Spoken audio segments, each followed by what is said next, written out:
Gözingizde yaşınız uşak, ben bağımdadım, hadi olsun. Bir hayat ya ben onu, ne de canım.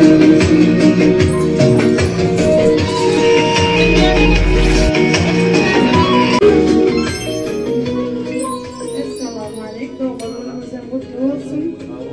Nimet olsun, zahmet çekip gören Diyevimiz bayram, kızımız Begül, akçımız Acil'den ardından soğutlamız var. Şunları bir kabul edin, suyuculuk tordu. Yine bir kısana kadar kalımız var. Uzak yaşam, Allah canınıza uzun ömür versin, canınız sağ olsun. Bunu soğutlamızdan kabul edin.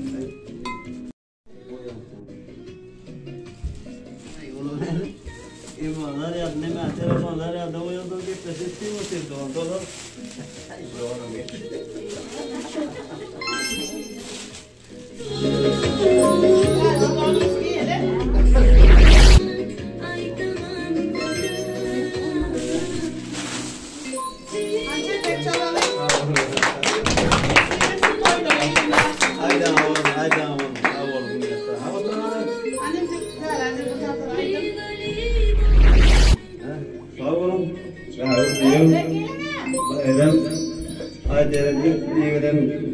Padarkanı kabul ettik.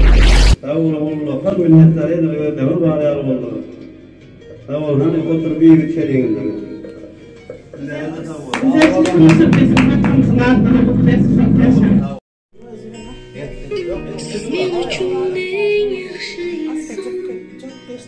Gelen efendim.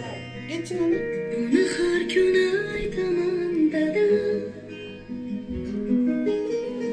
Borligingiz dozu bak. Benim için en yaxşı insan. Gün aytamam dada. Borligingiz dozu bak.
Çarakla doğumunu mutlu olsun.